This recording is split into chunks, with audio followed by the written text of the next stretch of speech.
짐 엘리엇이 에콰도르에 선교사로 갔다가 한 사람도 예수 못 전하고 죽었어요.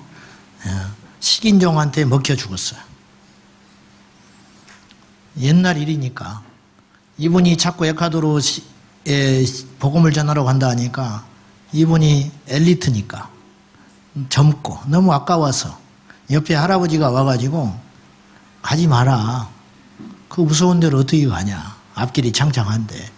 꼭 그거 아니래도 하나님의 일을 할 수 있는 건 많다. 그렇게 자꾸 이야기하는 거예요. 사랑으로 와서 하는 말이죠.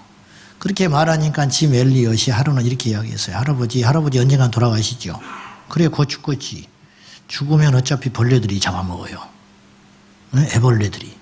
그것에 먹히나 식인종에게 먹히나 똑같아요. 죽는 것은. 그랬다는 거예요. 대단하지요. 여러분 어차피 죽어. 교통사고 나서 죽기도 하고 암 걸려서 죽기도 하고 그죠? 또 물에 빠져 죽기도 하고 뭐 죽으려면 별일이 다 해서 죽어. 샤워하다가 죽는 사람도 전기에 감전되고 난 그런 사람도 봤어. 이 가스. 그래서 이 가스 못 씁니다. 옛날에는 순간 온수기 있잖아요. 가스로 연결된 거. 그 법으로 못 쓰게 돼 있어요. 그거에 죽은 사람이 있었어. 아무튼지 간에 뭐 연탄가스 마시고 자다가 죽기도 하고 죽죠. 죽을 거예요, 살 거예요. 다 죽죠. 우리가 다 죽지. 죽는다면 주를 위해 죽는 게 낫지. 그죠? 망해. 주식하다 망하고. 하지 말라고 그렇게 내 말했어. 주식 하기만 해봐. 하여튼 뭐 주식했다는 소리 들려오기만 해봐. 하여튼. 당신이 뭐인데 뭐 돈 보태줬냐? 그렇지. 돈은 안 보태줬는데 어쨌든 하지 마. 좋은 말 할 때. 돈 벌어도 필요 없어. 헌금하지 마. 그런 돈. 하나님 받지도 않아. 생각 마음 다 뺏겨가지고 24시간 주식 하다가 그냥 죽는 거예요. 영적으로. 하지 마. 주식하지 말고 땅투기 하지 말고 그런 거 하지 마. 그건 다 악의 뿌리라. 아무튼지 그러다 망하기도 하지요. 망해. 그렇잖아. 사기당해서 망하지. 망하기도 하고. 그 이왕 망하는 거 주를 위해 망하는 게 낫지. 마음껏 주를 일을 하다가 망해버리는 거야. 막 주의 일을 열심히 했는데 망해버렸어. 주의 일을 열심히 했는데 죽어버렸어. 그게 낫지. 이왕 죽으려면. 근데 안 죽어. 안 망해. 알겠어요? 그러니까 좀 생각을 좀 바꾸라니까. 두려워하지 말고 무서워하지 말고 담대하게. 담대하게. 힘들지요. 요새. 죽겠지. 근데 굶어 죽은 사람 없어. 굶어 죽으려고 해도 못 죽어. 요새는 나라가 살려버려. 굶어 죽으려고 그러는데 나라가 와서 살려버려. 쌀을 갖다 줘버리지. 그 복지 직원들을 보내지. 제발 살아라고. 막 그러고 통장에 돈 넣어주지. 근데 나라에서 이것도 배부른 소리라고 여러분 할지 모르는데 나라에서 그렇다. 그럼 또 교회에서 책임져 줄게. 교회에서. 교회 돈 많은데 뭐 할 거야. 근데 써야지. 그러니까 걱정하지 말고 그냥 좀 가난해지는 거. 조금 힘들어지는 거. 그런 거 너무 두려워하지 말고 주님 앞에 믿음으로 살자. 그리고 자랑하지도 말고 의시되지도 말고 좀 가졌다고 자랑하지도 말고 좀 높은 데 있다고 남 함부로 하지도 말고 알겠죠? 힘 있다고 무시하지 말고 교회 좀 오래 다녔다고 깔보지 말고 새로운 사람들 잘 섬기고 정신 바짝 차리고 아시겠어요? 괜히 시험 들게 하지 말고 그렇게 예수 잘 믿으셔. 자, 오늘 설교할게요. 오늘 제목은 미래를 선점하라. 마귀가 미래를 잡아버리려고 한다는 거예요. 미래. 우리만 미래에 관심 있는 게 아니에요. 알겠죠? 이게 중요한 이야기예요. 우리만 미래에 투자하는 게 아니에요. 마귀는 더 투자해요. 근데 지난주에 믿음의 세대를 끊어라. 결국은 다음 세대를 투자해야 된다는 소리거든요. 다음 세대가 끊어지면 없어요. 제가 자주 이야기하지만 킬링필드의 주인공 캄보디아 거기는요 그 당시 한참 일할 20대 30대가 다 죽었어요. 수백만을 죽여버렸어. 안경 낀다고 죽였어. 식자층이라고 똑똑하다고 책 많이 읽어서 안경 꼈다. 그래서 똑똑하면 안 된다는 거예요. 진시황제가 분석행위 한 것처럼 똑똑한 사람들 다 죽여. 젊은이들 다 죽였어요. 자기가 독재를 강화하려고. 그러니까 캄보디아는 제가 볼 때 태국이나 베트남을 절대 못 이겨요. 왜냐? 없어. 지금 주축이 50대잖아요. 없어요. 지금 수십 년이 지나고 나니까 젊은 세대가 없어버리는 거야. 숫자적으로도 상대가 안 되고 이게 배운 게 없는 거예요. 가르칠 만한 역량 있는 게 없는 거예요. 그러니까 태국과 베트남 사이에 끼어가지고 캄보디아는 정말 일어나기 힘든 나라가 돼버린 거예요.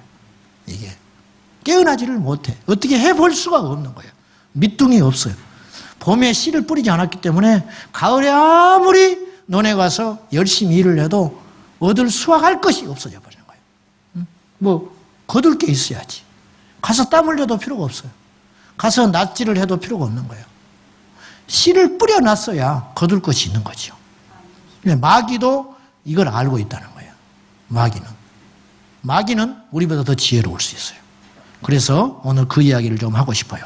미래를 뺏기면 우리는 영영 일어나질 못해요. 옛날에는요, 개천에서 용이 났어요. 무슨 말인지 아지요? 인생 역전이 가능한 시대였다는 거예요. 지금도 가능하기는 해요. 근데 지금은 옛날보다 굉장히 어려워졌어요. 옛날에는 사법고시가 있었어요. 요새는 없어져 버렸어. 이를테면 옛날에는 이렇게 추월을 할 수 있는 사회적 구조가 있었다는 거예요. 근데 지금은 한번 뒤떨어져 버리면 개천에서는 절대 용이 못 나. 개천에서는 지렁이 못 나. 어떻게 해볼 방법이 없는 사회 구조가 돼 가고 있다는 거예요. 이게 지금 불행한 일이에요. 이 정권이 들어서 가지고 지금 약자층, 사회 공정 분배 이렇게 해가지고 거기에 엄청나게 신경을 많이 썼대요. 근데 1년쯤 지나고 나니까 그 수익이 고스란히 가진 자들한테 더 많이 가버렸더라는 거예요. 안 되는 거예요. 이 사회 시스템 자체가. 내가 이런 소리를 자꾸 해서 좌빨이라고 그러는지 모르겠는데 나는 좌파도 아니고 우파도 아니고 나는 예수파예요. 사람들이 참 이상해. 나보고 좌파래. 하여튼 희한하죠. 내가 공산주의자처럼 보내세요? 내가 공산주의자면 왜 동성애를 반대하며? 뭐 그 말할 가치가 없는 소리고 알아서 하라고 그래요. 마음대로 이야기하는 건 상관없는데 제가 드리려고 하는 말씀은 무슨 말이냐면 미래를 뺏기면 이거 역전하기가 굉장히 어렵다는 거예요. 우리는 지금 개인 신앙에 매몰돼 가지고 전체 그림을 못 보는 이런 아둔한 상태, 이 시대의 정신을 잃어버린 지금 이것도 사단의 큰 전략인데 여기서 빨리 헤어나와야 돼요. 나만 이게 중요하죠. 내가 구원받는 거. 내가 구원받는 게 중요하고 우리 가정이 구원받는 것이 중요하고 우리는 어디까지 내다봐야 되냐면 우리 다음 대에 구원받는 것까지 초석을 깔아놓고 죽어야 돼요. 근데 이것이 안 되면 무시무시한 일이 발생하게 된다는 거예요. 허드슨 테일러의 동역자였던 헨리 기니스라고 하는 사람의 증손자가 오스 기니스라는 사람입니다. 이분이 최근에 한국을 방문을 했어요. 이 사람은 중국에서 태어났는데 선교지에서 태어나서 영국에서 공부를 마치고 미국에서 주로 활동을 한 기독교 변증학자랍니다. 이분 책을 내가 본 적은 있어요. 우리나라에도 한 20여 권의 책이 번역이 됐어요. 이름이 특이해서 내가 기억을 하는데 이 오스 기니스, 변증학이라는 것은 무슨 말이냐면 이성적 주장을 통하여 진리를 규명하는 것을 변증학이라고 그래요. 변명하여 증명한다. 그러니까 믿어라만 하는 게 아니라 납득이 되게끔 이성적으로 납득을 시켜가지고 하나님이 살아계시다. 성경은 참이다. 이것을 규명하려고 하는 운동이 변증학이에요. 그래서 C.S. 루이스 같은 사람도 변증학자에 속하는 거예요. 예를 들면. 자, 그런데 이분이 최근에 한국에 와가지고 무슨 말을 했냐면 이 시대의 기독교에 대한 가장 큰 문제는 뭐냐? 기독교의 가장 큰 위협이 무엇이냐? 바로 현대성, 모더니티라고 그랬다. 모더니티. 못하는 영어를 하려니까 좀 이상하네. 모더니티라고, 현대성이라고 그래요. 현대성이 이 시대 기독교의 가장 큰 대항마다. 이런 표현을 썼어요. 과거에 어떤 핍박이나 박해, 초대교회도 핍박이 있었어요. 초대교회 예수 믿으며 순교했습니다.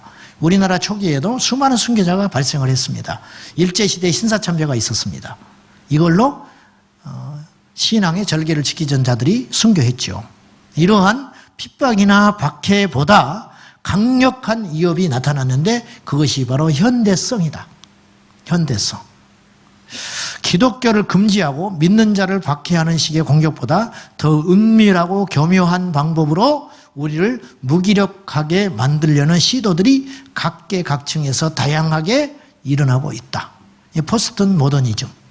현대화, 근대화를 통하여 기독교 신앙 자체를 아주 우습게 여기게 만드는 풍토들, 성경 자체를 옛날의 이야기, 그리고 고대 근동, 메소포타미아나 이런 쪽에서 흘러내와던 어떤 전설 따라 삼천리 같은 이야기를 수집해 놓은 책인 것처럼 성경의 권위를 약화시키려는 시도들, 이런 것들, 예수 그리스도의 부활을 부정하고 인간 예수만 부각시키는 시도들, 이게 이제 자유주의 신학인데 이런 것들, 그래서 성경을 누더기로 만들어 버리는 거예요.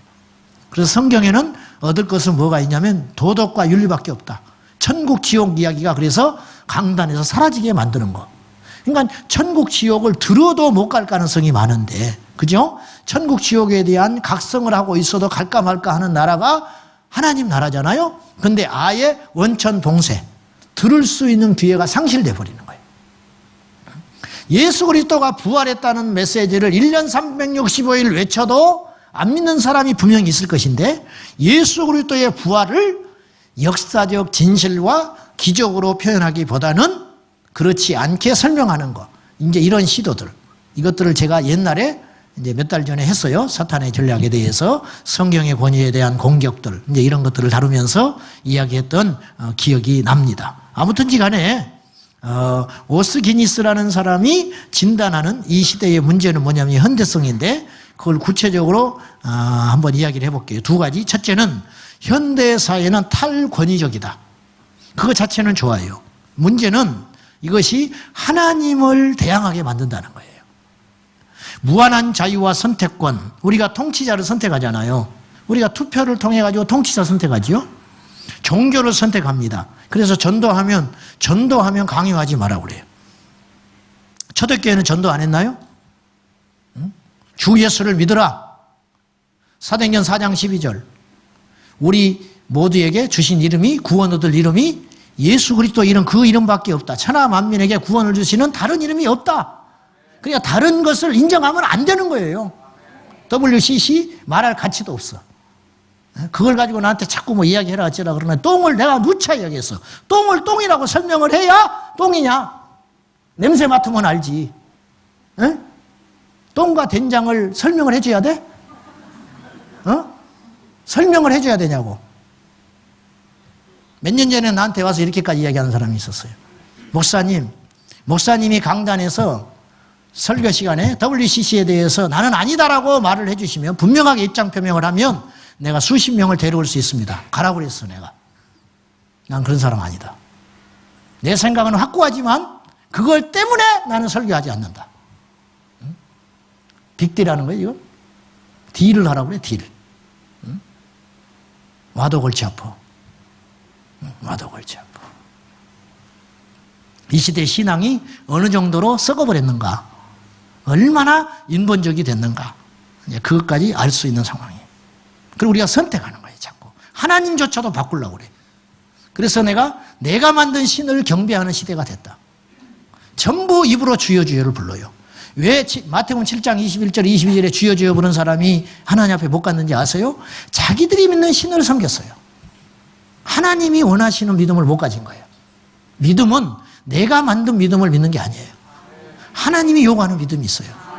근데 하나님이 요구하는 믿음, 하나님께서 계시하신 그 하나님을 믿고자 하니 현실이 맞지 않는 거예요. 불이익이 너무 많은 거예요.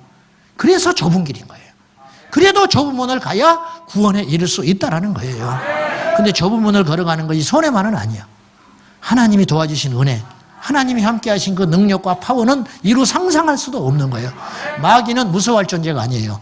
마귀는 대적하라. 그리하면 피하게 돼 있어요. 근데 싸워보지도 않고 무서워해. 벌벌 떨고. 그리고 편한 길을 자꾸 찾아가는 거예요. 그러니까 능력도 안 나타나는 거예요. 그래서 천국에 가서 면류관이 없는 거예요. 싸워봐야 면류관이 있지. 예? 싸워봐야 면류관이 있을 거 아니에요. 그래 안 그래? 싸워서 승리를 해야 노획물이 있을 거 아니에요. 싸워보지를 않았고 피해만 다니다가 겨우겨우 목숨만 부지해가지고 전쟁터에서 살아나온 거예요. 그 사람을 누구도 국민이 환영하지 않아요. 그냥 피해만 다니는 거예요. 여기 가면 손해, 여긴 비가 와. 얼른 피해버려. 저기 갔더니 또 우박이 쏟아지네. 에이, 이쪽에 숨어 있어. 응? 이쪽에 갔더니 또 칼 들고 설치네. 그러니까 또 아닌 척, 죽은 척하고 앉아 있어. 그러다 어떻게 세월만 보내다가 죽었어. 가지고 자기는 하나님 앞에 갔어. 부끄러운 줄 알아. 부끄러워. 너 뭘 하다 왔냐? 그냥 나 하나 살다가 여기 붙었다 저기 붙었다가 하다가 온 거예요. 그런 비참한 인생을 살지 말아라. 세상 사람들은 그걸 지혜라고 말할지 모르나 그것은 하나님 앞에 합당하지 않는 삶이라는 거예요. 그것이. 그래서 종교를 선택하게 만드는 거예요. 통치자도 선택하고 종교도 선택하고 자신의 인생 항로를 자기가 결정하게 만드는 사회 구조가 돼 있는 거예요. 그래서 심지어는 성도 결정하게 되게 하게 하겠다는 거예요. 성. 내가 왜 남자냐는 거예요. 여자지. 이런 정신 나간 짓이 벌어지고 있는 거예요. 난 남자가 아니고 여자가 되고 싶다는 거예요. 어느 날 갑자기 나는 여자가 되고 싶어. 그래서 여자 화장실을 가는 거예요. 응? 여자 화장실을 갔더니 막 여자들이 뒤집어질 거 아니에요. 그러면 나를 명예를 훼손한 거야. 나는 여자인데 나를 기분 나쁘게 했다 이거예요. 그래서 고발해 버리는 거예요. 응? 그러니까 이런 일에 대하여 막 꾸짖고 이런 일에 대하여 사회의 경종을 울리고 그러면 차별금지법에 걸려가지고 이제 벌금을 물게 되고 계속 심해지면 감옥에 들어가게 된다. 이게 이제 인권 조례의 핵심이에요. 그러니까 이걸 통과하려고 하는 사람들이 자기도 모르게 사탄의 앞자기가 돼 있는 거예요. 자기들은 모르는 것 같아. 제가 볼 때. 그것이 그 칼날이 자기 후대에 올 걸, 자기 아들과 딸에게 돌아올 걸 모르고 그 짓을 하고 있는 것 같아. 당장에 표를 얻고, 당장에 사람들한테 인기를 얻고, 다른 사람들한테 지지를 얻고, 포용력이 넓고, 자유평등주의자라고 하는 인권에 앞장서는 트인 사람이라는 말을 듣고 싶어서 그것을 하고 있는 것 같아요. 훗날에 이것이 무시무시한 부메랑이 돼가지고 자기의 목을 칠 줄 모르고 이렇게 오는 거라는 거예요. 저도 생각이 있는 사람이라니까. 어떻게 생각할지 모르지만 나도 생각이 있어요. 저도 말을 할 때 많이 생각하고 합니다. 그냥 막소리 하는 거 아니에요. 응? 그냥 하는 게 아니라고. 누차 제가 고민을 하고 기도하고 생각을 해봤어요. 어느 것이 옳은가? 어느 것이 옳은가? 과연 어느 것이 하나님의 뜻인가? 어느 것이 성경에 맞는가? 그러나 내가 내린 결론은 결국은 이것이었어요. 결국은.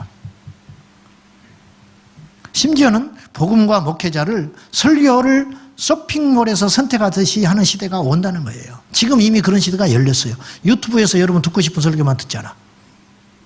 옛날에는 교회에 와서 설교를 드려야 했기 때문에 저 아닌데 그래도 끝까지 앉아 있어야 됐어. 아이 목사님 왜 저런 이야기 하지? 근데 요새는 어떻게 유튜브 설교 듣다가 에이 아니다 꺼버려. 그리고 다른 사람 또 듣는 거예요. 그러죠? 고개 끄덕끄덕하네. 그러니까 처음 한 2, 3분 들어보면 아는 거예요. 아 오늘 이건 들어야겠다. 아 이건 아니다. 아니면 빨리 넘겨버리든지 이렇게 됐잖아요.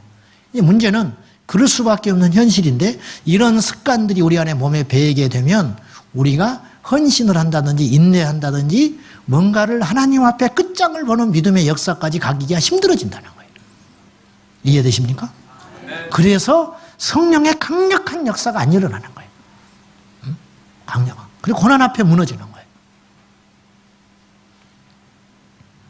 앞으로 인공지능 로봇이 설교하는 로봇이 등장할 것 같아요. 그러니까 오늘은 내가 상처를 받았다. 그러니까 설교자한테 욕을 하는 거야. 그리고 넣는 거죠. 입력을. 나는 오늘 상처를 받았다. 좀 위로하는 설교를 해달라. 그러면 따다닥 나와가지고 위로하는 설교를 하게 듣는 시대가. 그리고 헌금은 온라인으로 해라. 이런 날이 올지도 모른다는 거예요. 앞으로 변호사도 사법부도 이제 인공지능이 등장할 시대가 나타났으니까. 네. 문제는 절대라는 말이 사라지게 된다는 거예요. 절대. 근데 진리는 절대적인 것이거든요. 진리는 절대적인. 그래서 설교 강단을 들어보면 옛날에는 전부 목사님들이 굉장히 과격했어요. 아셔요? 극단적인 설교를 많이 하셨다고. 천국 갈래, 지옥 갈래. 막 이런 협박성의 설교를 우리가 많이 들었어. 예수님 오시는데 뭐하고 자빠졌냐. 막 벌벌벌 떨고 부흥회 끝나면 막 집에도 못 가고 막 그랬다고요. 마귀 설교를 들으면 막 등 뒤에 마귀가 있는 것 같고.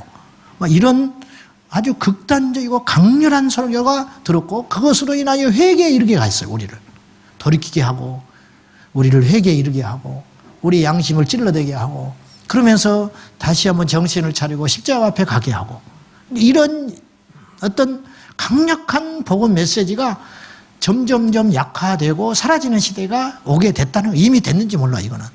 절대라는 말을 우리가 듣기 어려울 때가 됐어요 지금.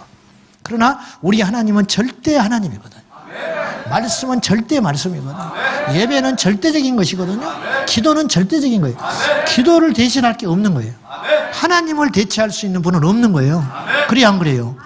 예배를 뭘로 대체합니까? 예배를 대신할 게 있잖아요. 근데 현실적으로 나타나고 있잖아요. 예배를 대신하는 것들. 하나님을 대체하는 것들이 나타나기 시작하는 거예요. 그래서 창조주 절대 하나님. 그런 맥락에서 종교통합운동이 일어나는 거예요. 왜 너희 하나님만 구원이라고 하느냐? 지금 시대가 어떤 시대인데 이렇게 나오는 거죠. 두 번째, 오스기니스는 이런 말을 했어요. 앞으로의 세대는 보이지 않는 것은 실제하지 않는다고 믿는 시대가 됐다 지금. 믿는다면 신이 있다면 증명해봐라 이렇게 나온다는 거예요. 물론 이런 현상들은 예나 지금이나 오랫동안 돼 있어 왔었습니다. 근데 믿음의 영역은 보이지 않는 영역이에요. 히브리서 11장 3절 저는 이 말씀 읽을 때마다 감탄해요. 이거 하나님의 지혜로 하신 말씀이에요. 보시라고요. 시작. 믿음으로 모든 세계가 하나님의 말씀으로 지어진 줄 우리가 아나니 보이는 것은 나타난 것으로 말미암아 된 것이 아니니라. 하나님의 말씀은 보이지 않지요. 근데 이 세상은 말씀으로 창조됐어요. 그러니까 보이지 않는 하나님의 말씀에 의해서 보이는 세계가 창조된 거예요. 그렇죠. 보이지 않는 하나님의 말씀의 능력으로 보이는 피조 세계가 드러난 거예요. 그래서 말씀이 있으니라. 태초에 말씀이 계시니라. 그 말씀으로 하나님께서 창조하시는 거예요. 그렇죠? 요한복음 1장 1절도 태초가 나오고 창세기 1장 1절도 태초가 나와요. 근데 원어를 비교해 보면 요한복음 1장 1절이 훨씬 오래된 태초예요. 그러니까 말씀이 이 세상 만물 태초가 있기 전부터 존재하신 거예요. 언제부터 존재했냐? 그건 끝이 없는 거예요. 알파와 오메가. 하나님은 시작도 없고 끝도 없는 분이에요. 그걸 측량할 수가 없어요. 하나님이 창조하신 이 우주의 크기조차도 가늠할 수가 없는데 하나님이 언제부터 계셨냐고 하는 것 자체가 질문 자체가 잘못된 질문이에요. 시간을 만드신 분이기 때문에. 그래서 믿음으로 모든 세계가, 근데 믿음의 눈으로 보면 세계 하나하나가 다 모든 피조물 세계 자체 하나가 자연스럽게 생긴 게 아니고 하나님의 작품인 것이 보인다는 거예요. 과거에는 우리가 몰랐어요. 그래서 우리가 이런 고백들을 다 한 번씩은 했어요. 간증할 때. 내가 하나님을 만나고 나니까 떨어지는 낙엽이 춤을 추더라는 거예요. 내가 산에 가서 은혜를 받고 성령 받고 내려오다 보니까 나뭇잎이 자기들어 인사를 하더라는 거예요. 뭐 인사를 했겠어? 자유롭게 보이는 거지. 왜 그런 일이 벌어지는가? 옛날에는 이것이 하나님의 작품이라는 생각이 안 든 거예요. 근데 이제가 내가 믿음의 세계에 들어가다 보니까 이 세상의 만물을 보는 눈이 열려버렸다는 거죠. 아무튼지 보이는 것은 나타난 것으로 말미암아 된 것이 아니다. 즉 보이는 것이 다가 아니다. 진짜 에너지는, 진짜 힘은, 진짜 참 주인은, 진짜 역사의 주인은 우리 하나님이다. 이것을 못 믿게 만들어 버린다는 거예요. 왜냐? 보이지 않으니까. 증명할 수 없다는 이유만으로. 그래서 지금 이 시대는 보이는 것만을 믿으려고 하는 풍조들이 급속도로 확장되고 있다는 거예요. 그러니까 교회조차도 보이지 않는 하나님의 절대 능력을 증거하지 못하고 세상에 굴복하여 보이는 도덕과 윤리적인 이야기만 해대기 시작했다고 말이에요. 그리고 교회가 사회 복지를 이루는 NGO 단체화 돼가고 있다는 거예요. 이게 지금. 아니면 아카데믹화 돼가고 있는 거예요. 공부만 부지런히 하고 있어. 성경 공부만 열심히 하고 있어요. 근데 밖에 나가면 한 사람도 전도를 못해. 교회에서만 용감해. 교회에서만. 너 몇 단계 했냐? 제자 훈련 몇 기냐? 요따구 소리나 하고 앉아있다는 거예요. 응? 근데 또 해. 잊어버렸어. 한 바퀴 더 돌린다는 거예요. 그러니까 입만 막 살아가지고. 근데 밖에 나가면 맥을 못 쳐요. 친척 모인 데 가서 예수 믿으란 말도 못해. 야성이 사라져버렸더라고요. 야성. 여러분, 우리는 필드에 나가야 돼요. 노방전도도 해야 되고요. 가서 싸워야 된다니까. 아시죠? 마스크 쓰고 선크림 바르고 나와, 이번에. 가야 된다니까. 야성이 현장에 가서 초대교회는 매를 맞았어요. 초대교회는 불이익을 당했어. 근데 세상에 이길 수 없는 능력이 자기도 모르게 그 안에 쌓이기 시작한 거예요. 이 시대는 말쟁이를 필요로 하는 시대가 아니에요. 이 시대는 하늘에서 불을 끌어내리는 능력자를 필요로 하는 시대예요. 그리고 믿으면 됩니다. 믿으면. 그래서 사람들은 보이는 것을 창조해내는 사람들을 환호해요. 눈에 보이는 어떤 것들을 가치를 만들어내는 사람들. 이를테면 사회 혁신을 이끄는 사람들에게 신의 자리를 자꾸 내주고 있어요. 스티븐 잡스 죽었지만 아직도 추앙하는 사람들이 있어요. 아직도. 못 잊어. 구글 최고 경영자 뭐 이런 사람들, 젊은이들이 아는 테슬라 전기자동차를 만든 우주선 재활용을 또 하겠다고 100번까지 재활용할 수 있대. 그래서 화성에 사람을 보내겠다는 거예요. 이런 사람, 일론 머스크 같은 사람. 중국에 재산이 52조를 갖고 있는 알리바바 창시자 마인 같은 사람들. 세계 최대 부자가 빌 게이츠가 아니에요. 요새는 아마존을 만든 제프 베조스라는 사람이에요. 이 사람은 107조의 재산을 갖고 있어요. 그럼 뭐예요? 다 쓰지도 못할 거. 쓰지도 못하고 죽을 건데. 이런 사람들에 대해서 환호를 하는 거예요. 그들이 신들의 자리를 이제 점유하기 시작한 거예요. 그래서 비틀즈의 멤버 존 레논은 생전에 이런 말을 했어요. 1966년 7월 29일 날 인터뷰에서 이제 우리는 예수보다 더 유명해졌다. 이런 겁없는 소리를 했어요. 굉장히 위험한 소리죠. 근데 이런 소리들이 먹혀가는 세상이 됐다는 거예요, 지금. 신앙의 근간을 흔드는 일들이 급속도로 일어나고 있다는 뜻이에요. 그러니까 여러분들은 굉장히 지금 힘이 좀 신기한 사람들이요. 이 밤에 와서 있다는 것 자체가. 여러분, 이 가치를 지켜내야 됩니다. 목숨 걸고 지켜야 됩니다. 목숨 걸고. 나는 속으로 울고 있어요. 나는. 속으로 날마다 울고 있어. 웃는 게 아니야. 이 절대 가치들이 무너지고 있어. 어디로 가야 할지 모르겠어.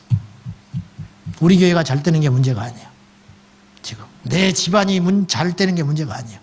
내 노후가 보장돼 있다고 지금 안심할 때가 아니라 괜히 겁주는 소리이기를 원해요. 저는 오버했으면 좋겠어. 제발.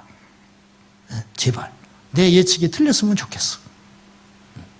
근데 생각했던 것보다 우리가 10년이라고 예측했던 게 5년 만에 이룰 수도 있고, 우리가 30년 후에는 이런 일이 있을 것이라고 예측했던 게 어쩌면 3년 후에 일어날지도 모르는 정말로 아슬아슬하고 무시무시한 시대에 우리가 서 있다는 걸 좀 아셨으면 좋겠어요. 누가복음 16장 8절입니다. 시작. 이 세대의 아들들이 자기 시대에 있어서는 빛의 아들들보다 더 지혜로워. 빛의 아들들은 우리를 말하는 거예요. 이 시대에 있어서는 자기들의 시대에는, 지금이 어떤 시대냐면 사단이 지배하는 시대예요. 공중 권세를 마귀가 잡고 있잖아요. 그러니까 이 사회적 시스템으로는, 눈에 보이는 무기로는 절대 못 이깁니다. 다윗이 칼을 들고 나갔으면 골리앗의 상대가 안 되는 거예요. 아시겠어요? 사울이 갑옷 입혔잖아요. 갑옷 입히고 칼을 쥐어줬죠. 근데 안 돼요. 안 맞는 거예요. 덩치가 작아서. 아직 다 성장하지 않았기 때문에. 갑옷 입고 칼 차고 나갔으면 다윗은 골리앗과 상대가 안 돼요. 골리앗을 이길 수 있는 진짜 무기는 영적인 무기였어요.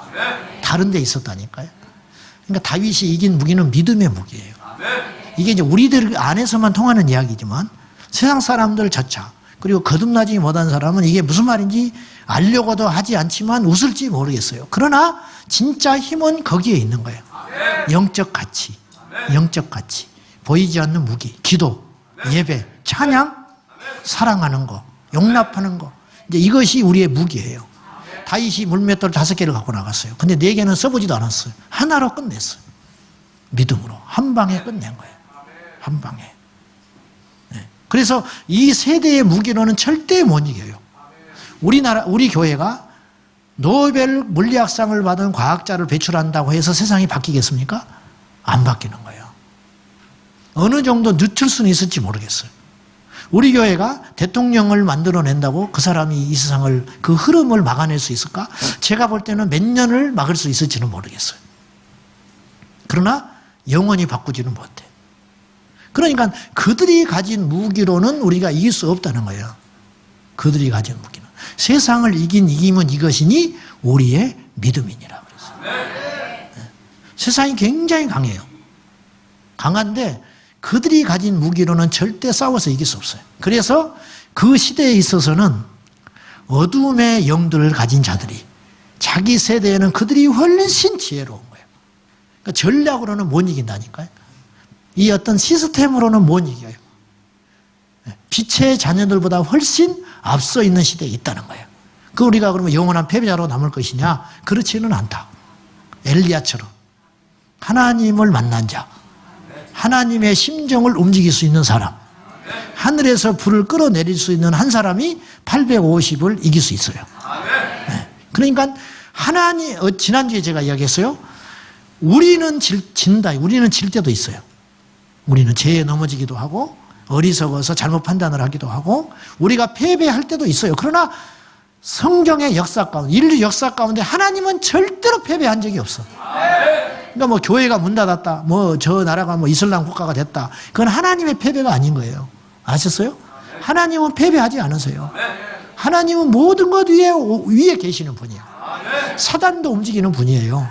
그렇지만 문제는 우리가 패배자의 편에 서서는 안 되고 패배하는 인생이 돼서는 안 된다는 거예요. 되도록이면 승리하는 편에 서자. 하나님 편에 서자. 성경가를 부르면서 하나님 앞에 가야 된다는 거예요. 그렇죠? 여기에 우리의 숙제가 남아있다는 거예요. 사단의 구체적인 전략을 미래를 지배해버리는 거라요. 앞장서 있어요. 우리를 꺾을 수 없다면 우리가 아까 제가 서두에 그랬어요. 우리만 미래에 관심이 있는 게 아니라는 거예요. 마귀도 미래에 관심이 지대하게 많다는 거예요. 지금 이루어지고 있는 어쩐지 모르는데 이슬람이 오일 달러가 엄청나게 많아요. 돈이 많잖아요. 그래서 우리나라도 지난 정권, 지지난 정권에 그걸 뭐 돈을 가져오려다가 어쩌다 하다가 국회에서 포기됐어요. 다행히. 제가 예전에 들은 이야기가 있는데 이게 지금 어떻게 시행되고 있는지 모르겠는데 이슬람 사람들이 돈을 우리나라에 투자해가지고 유치원을 3,000개를 세우겠다고 그랬어요. 무료 유치원. 송도에 무료 대학교를 세우겠다고 공언을 했었어요. 내가 볼 땐 좀 늦춰주고 있는 것 뿐이야. 그러면 예수 믿지 않는 사람이 안 가겠어요? 안 가겠냐고. 거기서 코란을 가르치지 않아요. 처음부터 그렇게 들이대겠습니까? 안 하지요. 점점점 옥죄 오겠죠. 그리고 모든 것을 다 기반을 닦은 다음에 어느 날 우리 애를 못 오게 만드는 거라. 왜 그러냐? 이제부터 여기 다니려면 코란을 공부해야 되는데 여기 동의를 하겠냐? 제가 볼 때는 해요. 한 달에 몇십만 원씩 공짜로 다녔는데 뭐 그까지 하죠. 사인 쓱쓱 하고 하죠. 밑둥이부터 잡아버린다는 거예요. 이게 이제 진짜 될지 안 될지는 모르겠는데 그때 그런 말이 흘러다녔다니까요. 이런 것들이 시행된다면 우리는 뭘 하겠냐는 거예요. 근데 사학법 이런 걸로 해가지고 지금 내 친구가 미션 스쿨의 선생님으로 있어요. 목사인데 교목으로 있는데 너무너무 힘들다는 거예요. 그러니까 옛날에는 이 보장이 됐어요. 교회에서 돈을 투자해서 학교를 만들 때는 뭐 하려고 했겠어요? 성경 가르치고 기독교적 가치관을 가진 아이들을 배출하기 위해서 학교를 세운 거 아니에요. 그 귀한 헌금을 가지고. 근데 이것이 못하게 되었다는 거예요. 그럼 학교를 세운 목적이 뭐냐는 거예요. 개인의 자유. 종교를 강요하지 말아라. 아니, 미션 스쿨에서 기독교 신앙을 주입시키지 못한다면 죽 서서 개 줍니까? 왜 남의 좋은 일을 하냐? 근데 이런 일들이 지금 일어나고 있어요. 그래서 대체할 수 있는 것들을 해라고 그러는 거예요. 이런 현상들. 제가 좀 말이 오늘 조금 이렇게 두서없이 이제 진행되는데 이해하시고요. 예. 뭐 이해 안 해도 할 수 없어요. 그런데 자, 사단의 전략. 오늘 모더니티, 현대성에 대한 이야기, 미래에 대한 것을 마귀가 선점하려고 어떤 전략을 갖고 있는가. 첫째, 우리에게는 어떤 지금 생각이, 그릇된 생각이 심어져 있냐면, 저에게도 그런 생각이 있는데, 혁신, 즉 새로운 것과 미래적인 것에 무조건 환호하게 만들어라. 이게 이제 사단의 전략이에요. 이해되십니까? 새로운 것에는 사람들이 모두 다 어떤 그 생각이 있냐면, 새로운 것은 옳다라는 생각을 하는 경우들이 많아요. 새로운 것은 좋고 새로운 것은 옳다, 이런 생각을 의외로 많이 해요. 죄송합니다. 제가 비난받을 이야기인데 이제 설교를 돕기 위해서 하나 제가 예를 들게요. 이해하고 들으세요. 예전에 설문조사를 했는데 이런 이야기를 했어요. 무심코 사람들이 이렇게 있을 때 외모가 잘생긴 사람, 남자든 여자든 외모가 그럴듯한 사람은 그 사람이 착할 것이라고 생각하는 확률이 굉장히 많았다는 거예요. 예. 이 사람이 외모가 번듯해. 그러면 인물값 한다. 저 사람은 사람도 괜찮을 것이다. 이런 자기 착각에 빠지는 경우들이 많더라는 거예요. 그래서 면접을 할 때 인물이 훤하면 가산점을 자기도 모르게 더 주고 있더라는 거예요. 알겠어요? 무슨 말인지? 그래서 우리 애들이 취직을 못하고 있어요.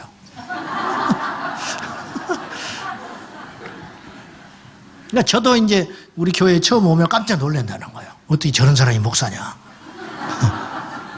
그런 선입견을 많이 가졌다는 거예요. 우리 청년회주의 지난주에 스승해 주기라고 뭐 영상을 이렇게 했는데 우리 애가 하나 그런 말 하더라고. 목사님을 처음 봤는데 옛날에 어두운 데서 뭐 일을 어두운 데서 영역에서 일을 하던 분이 예수 믿어가지고 목사가 된 거 아니냐, 뭐 이런 이야기를 하더라고요.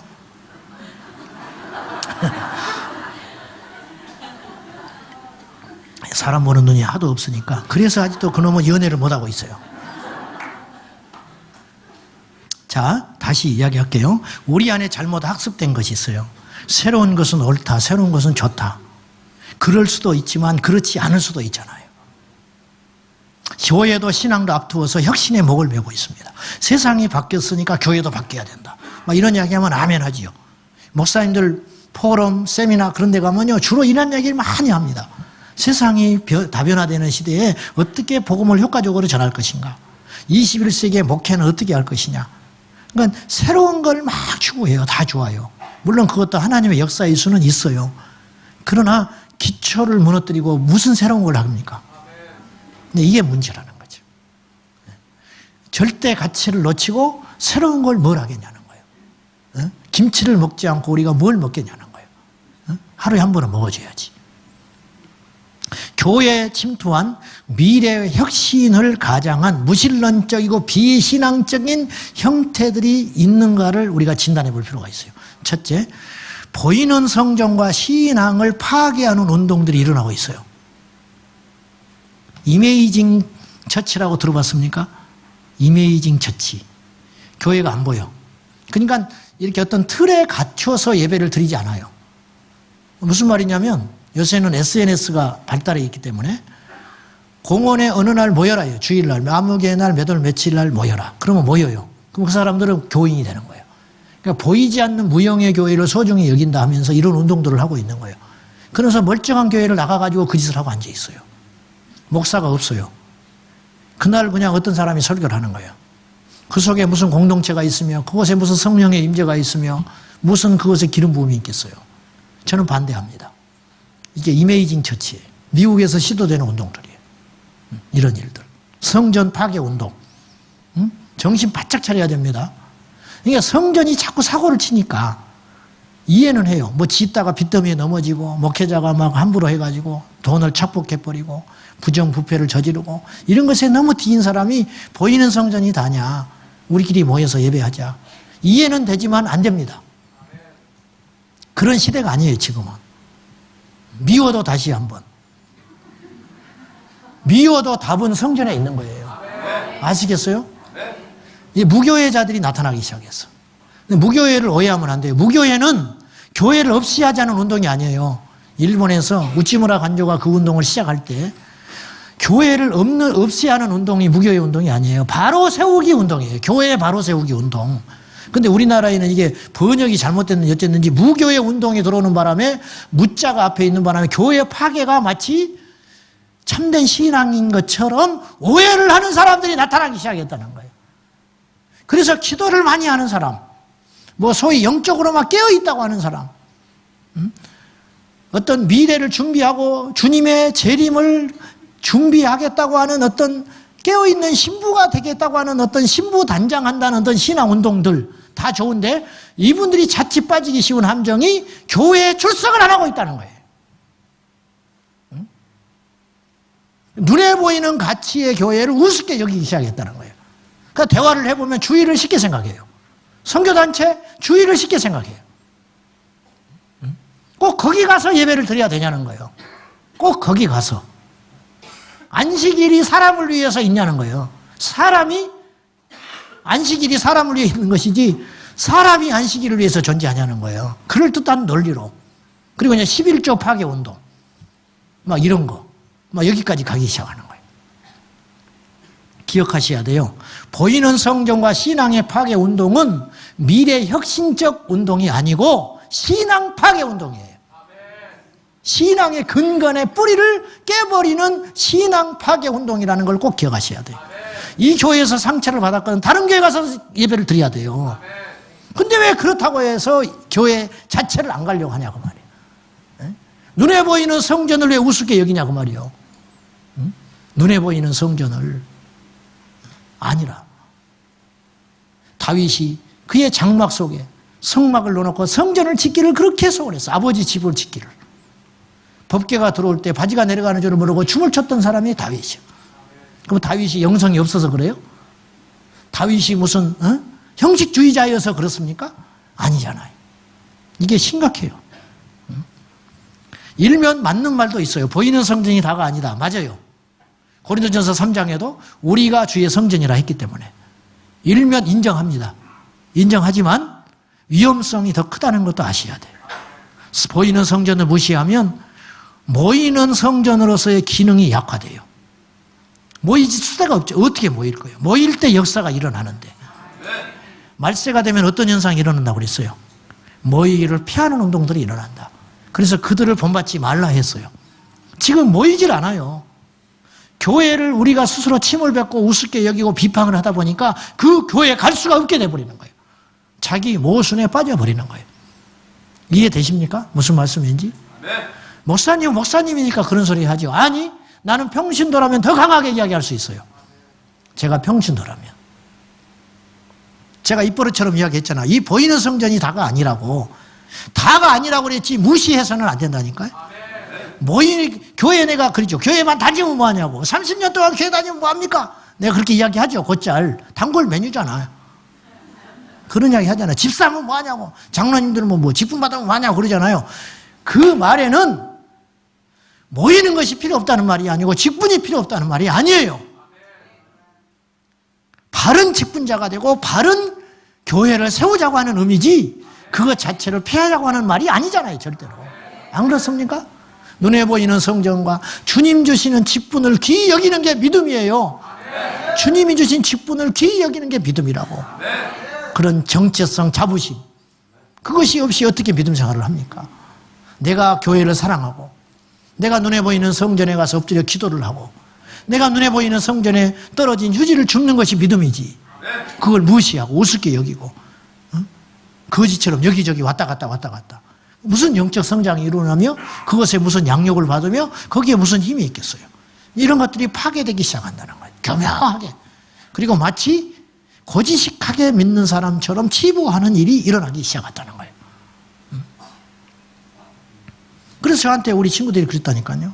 설교를 너무 길게 한다고. 그럼 설교 길게 하는데 네가 보태준 거 있냐? 설교가 너무 세고 설교가 너무 길다. 그러니까 그 말은 뭐냐면 이 시대에 맞지 않다고 말이에요. 그러면 나는 건방집에 이렇게 말하고 싶어. 그럼 너는 그 시대에 이렇게 맞춰서 너는 그게 잘하냐? 응? 그렇게 나는 이야기 하려다가 말았어요.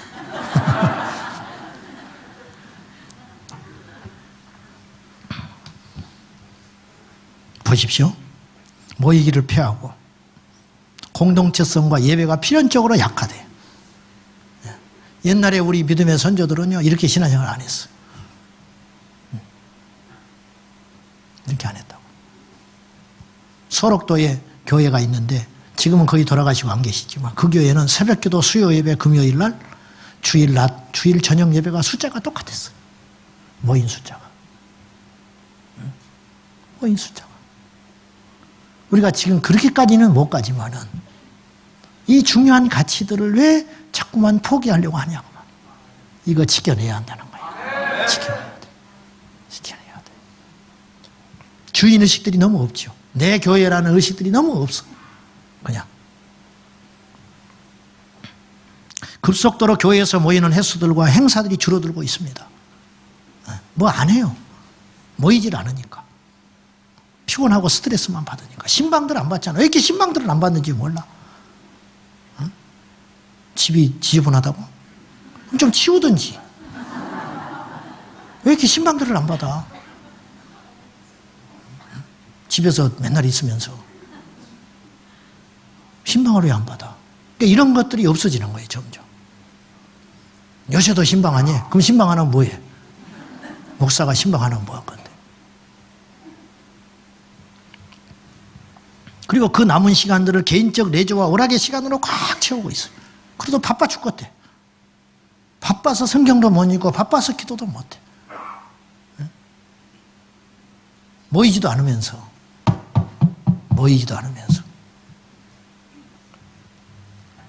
그로 인하여 뿌리 깊은 신앙인들이 만들어지지 못하고 교회를 여기저기 옮겨 다니고 자기 취향에 맞는 교회를 끊임없이 찾아다니는 거예요. 그러다가 지쳐서 다른 루트를 통해서 신앙서적이나 인터넷 설교를 통해서 영적으로 채워진다고 착각하고 있는 거예요. 그렇지 않아요. 그렇지 않아. 주님을 위해서 땀을 흘리고 영혼을 위해서 수고를 하고 나와 맞지 않는 사람과 부딪혀가면서 인내심을 배우고 상처를 주고받으면서 뿌리를 깊이 내리고 그래서 다가오는 환난을 대비하고 자존심이 문드러지고 세상에는 그래도 내가 그럴듯한 사람인 줄 알았는데 교회 생활을 하다 보니까 내 자아가 여지없이 드러나서 이렇게 형편없고 더럽고 악한 놈이라는 것을 알게 됐노라고. 이제 알았어? 알게 된 게 복이죠. 근데 그걸 어떻게 알게 됐냐면 교회 공동체성 안에서 그걸 깨닫게 됐다는 거예요. 근데 보면은 이걸 깨지고 깨달을 시간 없이 그럴 만한 기회를 하나님이 주시는데 못 견디고 딱 도망가 버리는 거예요. 이해돼요? 딱 도망가네? 그러니 거기서 다시 시작하는 거예요. 그러다가 거기서 또 뭔가 위협이 시작되고 내 자아를 건드리기 시작하고 말씀이 내 안에 예리하게 박히기 시작하려고 그러면 부담스러우니까 여차 또 옮겨버리는 거예요. 응? 그래서 기독량만 하고 다니다가 나중에 주님 앞에 가니까 이만한 어린아이로 서 있던 거예요. 남들은 상처를 주고받고 막 칼집이 나 있고 응? 막 꿰맨 상처가 있고 그렇지만 근장한 믿음으로 주님 앞에 당당하게 서 있는데 그러면 하얗게 돼가지고 왜소해가지고 비실비실해가지고 바람 불면 넘어질 듯이 자기가 봐도 너무 초라하고 안 된 거예요. 주님 앞에 가니까 그게 보이기 시작하는 거예요. 너 못하다 왔느냐? 할 말이 있어야지. 내가 만들어놓은 제자가 한 명도 없는 거예요. 내 옆에 있는 사람은 천국에 갔더니 막 여기저기서 사람이 모여가지고 집사님 때문에 내가 이곳에 오게 됐노라고 그러고 막 난리인데 뭐 나는 뭐 있어야 말이지. 어? 이게 현실이에요. 우리 앞에 닥칠 현실이라요. 아주 뭐 쉽게 희화해서 이야기했지만은 눈에 보이는 성전을 사랑하고 아끼고 충성하는 것이 건강한 신앙의 비결이라는 것을 여러분이 아셔야 돼요. 사도행전 2장 46절에 보면은요, 시작. 날마다 마음을 같이하여 성전에 모이기를 힘쓰고 집에서 떡을 떼며 기쁨과 순전한 마음으로 음식을 먹고 저들은 시간이 남아서라서 그랬다. 네? 남아돌아서. 아니, 그들이 한번 모이려면 어마어마한 핍박. 전부를 걸었기 때문에. 전부를 걸었기 때문에. 두 번째는 교회 침투한 미래 혁신을 가정한 무신론적 신앙 파괴 운동들이 무엇이냐면 개인주의를 공동체성보다 중요하게 여기는 풍조들이 나타나기 시작했다는 거예요. 개인의 취향. 내가 싫으면 안 해야 돼요. 여러분 교회는 그렇게 신앙생활하는 거 아니에요. 하나님을 믿는 건 그 길이 아니에요. 내가 싫으면 안 한다는 거예요. 셀에 갔어. 갔더니 뭐 아니래. 이건 셀이 아니래. 그럼 그대로 안 가버려.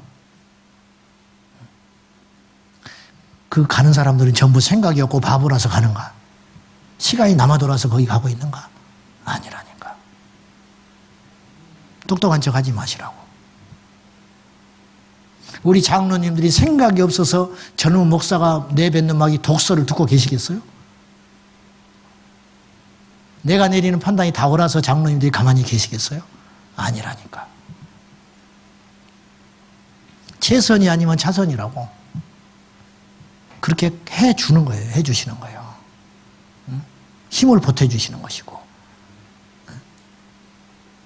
보시라고. 생각이 없어서 가만히 있느냐고. 생각이 없어서 모이라면 모이고, 생각이 없으면 가라면 가고, 생각이 없어서 성경 공부하자면 하자고 그러고, 기도에 모임에 오라고 그러면 오고 그러는 줄 아느냐고. 그렇지 않다는 거예요. 정말로 지혜를 가졌기 때문에. 정말로 하나님의 나라의 비밀을 간직했기 때문에 연단받고 광야길을 걷다 보니까, 광야를 통과하지 않으니까 이걸 모르는 거예요. 이 가치를. 순종을 모르고 영적인 능력을 모르고 하나님의 은혜를 모르는 거예요. 그러니까 삐뚤삐뚤삐뚤하는 거예요. 자꾸만. 그래서 공동체성을 만들지를 못하는 거예요. 개인주의. 극도의 개인주의. 네.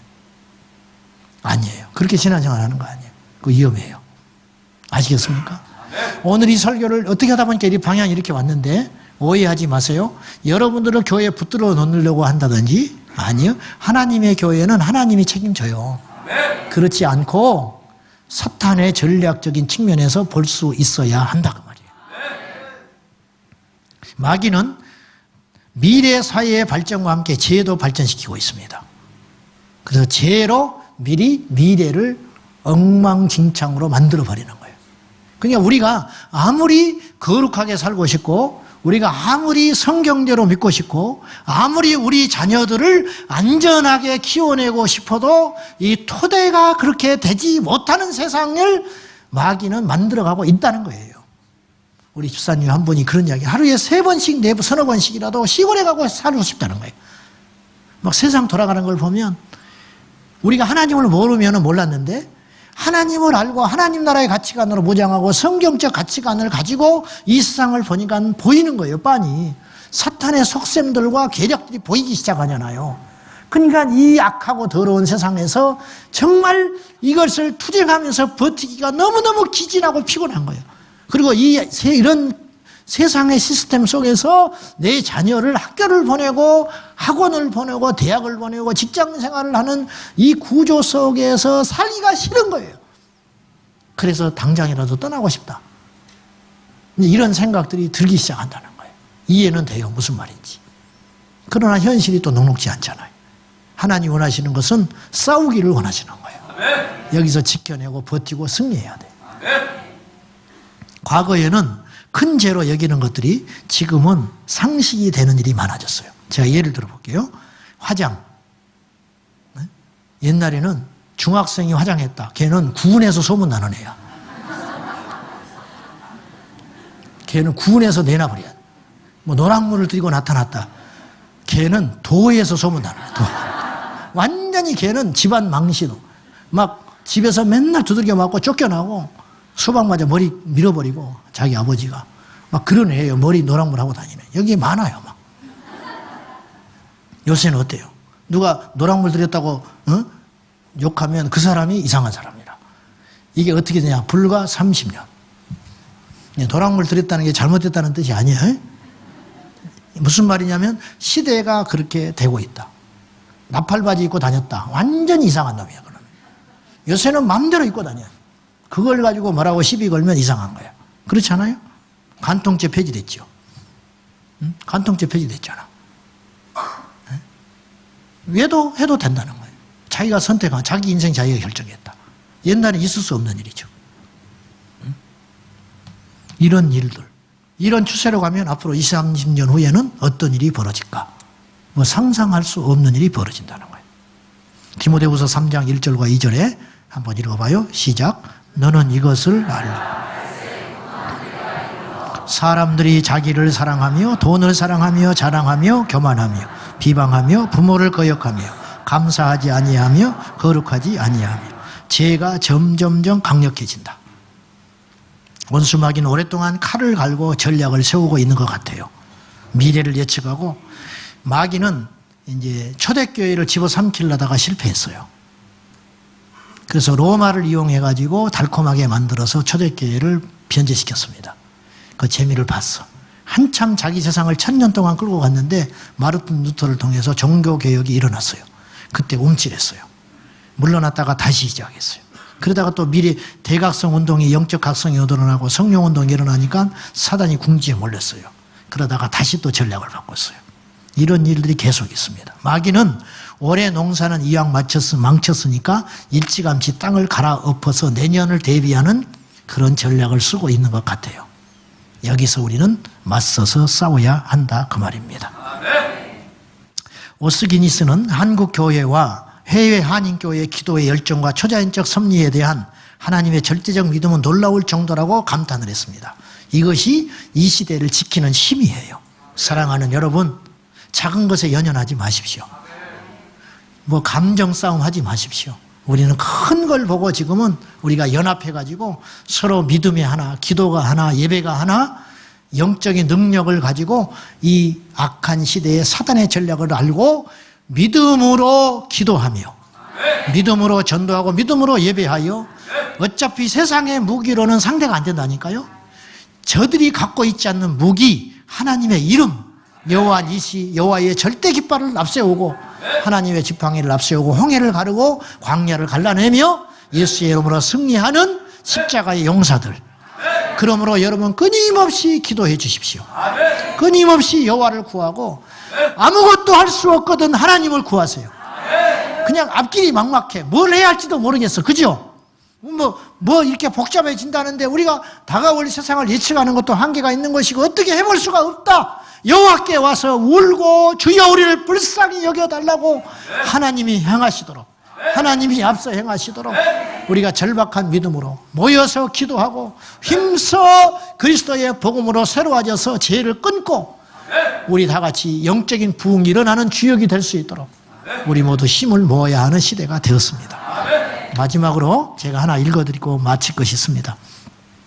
미국에서 오랫동안 사시던 분이 한국에 돌아왔는데 이분이 아는 지인이 미국에서 보낸 이제 내용을 이제 제가 알게 돼가지고 여러분에게 말씀을 드리려고 해요. 미국에 1년 가 있는 샘이라는 친구한테 문자가 왔어요. 이분이 미국에서 오래 살다 온 분한테 안녕하세요. 저는 잠시 휴직 중에 있으면서 우리나라가 나아가려는 미래 상황을 먼저 만나고 있습니다. 한국도 이렇게 될 거라는 거예요. 지금 자기가 미국에 있는데 그걸 1년 동안 와서 보고 있다는 거예요. 우리도 곧 됩니다. 보셔야 돼. 자, 막아서야 돼. 제가 있는 캘리포니아에서는 중고등학교 수업 시간에 성교육을 꼭 넣는데 이성 간 그리고 여성 간 그리고 남성과 남성 간의 성관계법 방법을 비디오로 가르치고 있습니다. 부모들이 항의를 해도 법이라는 이름으로 아이들에게 일방적으로 진행되고 있습니다. 항의하는 부모에게는 너희도 와서 보라고 권하고 있습니다. 아이들이 세 종류의 엄마를 배우고 있고 세 종류의 엄마. 이들의 변태적인 큐어 축제는 샌프란시스코를 뒤덮고 지나가는 아이들에게 큰 정신적 충격을 주고 있습니다. 이제 우리나라도 여름에 또 큐어 축제 하겠죠. 제 딸 학교 친구는 학교를 다니던 중 어느 날 여자가 되었습니다. 남자였는데 남자가 되어버렸다는 거예요. 이 남자아이가 여자 화장실에 들어올 때 이것이 실은 다른 아이들의 인권은 도대체 어디 있는 거냐 이 말이에요. 그러니까 남자아이가 자기가 여자가 됐다고 성전환을 했다고 여자 화장실에 들어가면 그것에 놀래고 경악하는 그 여자들의 인권은 어디 있냐 이거예요. 이 사람이 묻는 것은 절대 크게 말도 할 수도 없고 항의할 수도 없습니다. 공식 서류에 성별을 쓰는 칸도 7칸으로 늘어났습니다. 교회도 밀려나서 동성애를 이제 인정하기 시작했습니다. 목사님은 하나님이 만드신 가정의 원리를 설교할 수 없게 되었고 동성애자 결혼 주례를 거절하면 표적이 되고 감옥에 가게 됩니다. 성소수단체인 약자로 LGBTQTE 무슨 약자인지를 모르겠어요. 성소수단체에서는 이미 20년 전보다 더 오래전부터 동성애자 교사를 육성해서 학교로 보내고 있었다는 보고서가 발견되기도 했습니다. 치밀하게 오랫동안 준비했다는 뜻이에요. PCUSA 미국 장로교 신학교에서도 동성애자 수가 20%에 달한다고 PCUSA 소속 목사님이 말을 했습니다. 캘리포니아는 근데 이제 이 말은 뭐냐면 이제 그 문자를 받은 분이 미국에서 오랫동안 살던 분이 문자 받았다고 그랬죠. 이제 이분의 이야기예요. 캘리포니아는 내가 30년을 살았던 곳이다. 네, 그러다가 이제 미국이 심상치 않게 돌아가는 걸 보고 한국으로 핏이 나온 분이에요, 이분이. 제가 이제 개인적으로 교류하는 분인데, 캘리포니아는 내가 30년을 살았던 곳이다. 그래서 난 동성애가 합법되기 전에 그곳이 어떤 곳이었는지 너무나 잘 알고 있다. 그곳은 어딜 가나 교회가 있었다. 어딜 가나 기도하는 사람이 있었다. 사실 미국은 대통령 취임식에도 성경 위에 손을 얹고 기도했던 나라다. 결혼식에도 목사님 앞에서 혼인서약을 했던 나라다. 그랬던 나라가 동성애를 합법화하고 저렇게 돼버렸다. 이제 그 일이 남의 나라 일이 아니게 되었다. 이 땅에 닥친 우리의 일이다. 이렇게 이제 이야기를 했어요. 저도 괴롭습니다. 이 신성한 강단에서, 이 소중한 시간에서 어째서 나는 이런 이야기를 해야 되는지 이 시대가 서글픕니다. 한 가지 분명한 결론은 우리가 무관심하고 침묵하면 이길 수 없다는 사실이에요. 사랑하는 여러분, 미래를 사탄이 집어삼키려고 하고 있습니다. 여기에 맞서서 우리가 기도밖에 없습니다. 성령의 능력밖에 없습니다. 인간의 어리석음이 하나님의 지혜보다 낫고 인간의 지혜가 하나님의 미련함을 이길 수 없으니 기도하는 것은 무모해 보입니다. 모여서 우리가 울고 애통해하는 것은 무모해 보입니다. 그러나 이것이 강력한 칼이 되어서 사탄의 목을 겨누는 강력한 영적 무기가 될 줄로 믿고 우리 모두 하나님의 나라를 위해서 열심히 기도하고 영적으로 깨어있는 저와 여러분 꼭 될 수 있기를 예수님의 이름으로 부탁합니다. 기도하십시다. 하나님 아버지, 이 시대는 병들었다 할지라도 미래를 뺏길 수는 없습니다. 점점점 더러워지고 악해지고 타락해가는 이 시대를 더 이상 보고만 있을 수 없습니다. 여호와여, 우리의 믿음 없음을 용서해 주시고 이기적인 신앙에서 탈피하여 우리의 미래를 지켜내게 하여 주시옵소서. 사탄이 이 시대에는 우리보다 훨씬 지혜롭습니다. 그러나 우리는 미련하나 하나님의 절대 능력을 믿습니다. 죽으면 죽으리라는 에스더의 심정으로 이 시대를 품고 기도하는 용사들이 모여들게 하여 주시고 하나님의 나라를 위하여 불철주야 기도하는 믿음의 용사들이 일어나게 하여 주옵소서. 우리 이 시대가 기도하는 세대가 되게 하여 주셔서 우리 다음 세대가 그 기도를 보고 배우는 세대가 또 바톤을 이어받아 그들이 예배하고 그들이 기도하고 그들이 찬양할 수 있도록 도와주시옵소서. 미래를 뺏기지 말게 하여 주시옵소서. 예수님의 이름으로 기도하옵나이다. 아멘. 찬양합니다. 오늘 청년들 오늘 다락방 근처 산기도 갑니다. 여러분들 선교 이제 제주 선교 앞두고 산기도 가는데요. 여러분들 기도로 해주시고요. 또 가서 또 산만 보다 오지 말고 또 뭐 대단한 일 하고 왔다고 갔다 와서도 라면은 또 얼마나 처먹어 사는지. 자, 찬송해요. 뭐 끝도 없어 말하려면. 얼마나 감사한지 뭐. 많은 사람.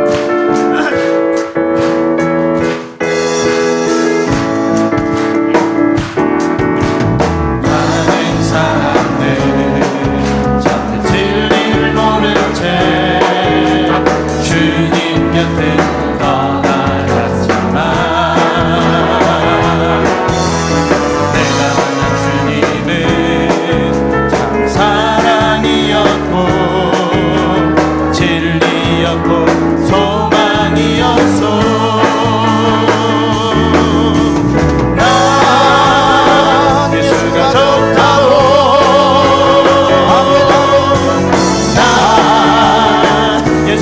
좋다오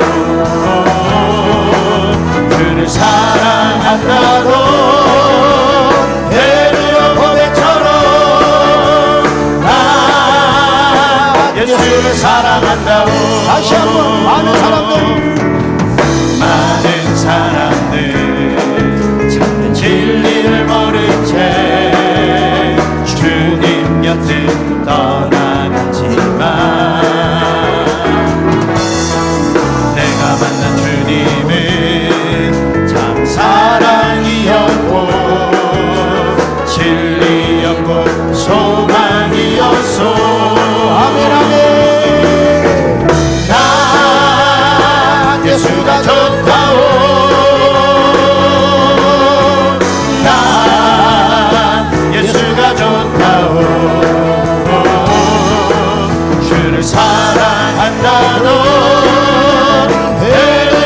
베드로처럼 나 예수를 사랑한다고 무거운 짐진 자 내게로 오라 내가 너를 쉬게 하리라 이 길 아닌 생명의 길 참 복된 길이라 항상 내게 들려주셔서 아멘 아멘 나 예수가 좋다오 나 예수가 좋다오 주를 사랑한다고 베드로 고백처럼 나 예수를 사랑한다고 영대 장애녀 참된 행복을 찾거든 예수님을 만나보세요 아멘입니까? 그분으로 인하여 참 평안을 얻으며 나와 같이 고백할 거요 나는 예수가 좋다오 난 예수가 좋다오 주를 사랑한다고 베드로 고백처럼 난 예수를 사랑한다고 난 예수가 좋다오 난 예수가 좋다오 난 예수가 좋다오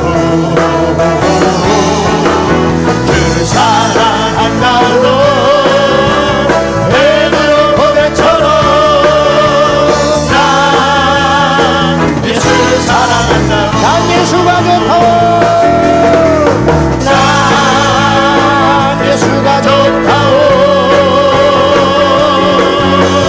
난 예수가 좋다오 예수의 소망이 없습니다 주를 사랑한다고 베드로 고백처럼 난 예수를 사랑한다고 내게 강 같은 평화 내게 강 같은 평화 내게 강 같은 평화 내게 강 같은 평화 넘치네 할렐루야 내게 강 같은 평화 내게 강 같은 평화 내게 강 같은 평화 넘치네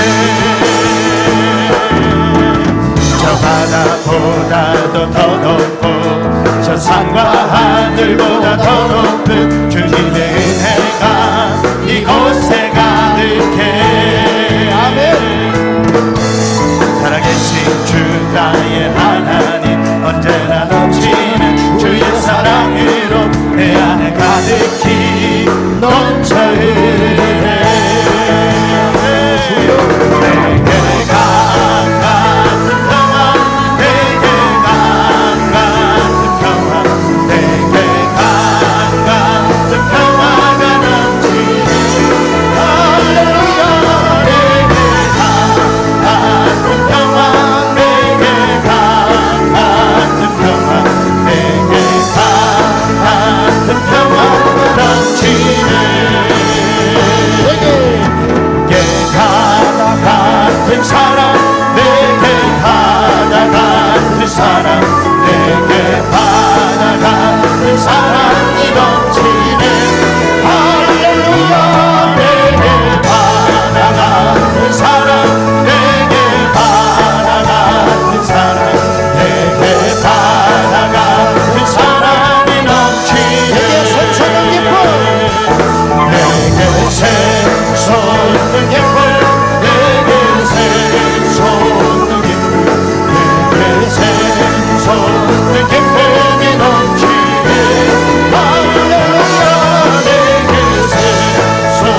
손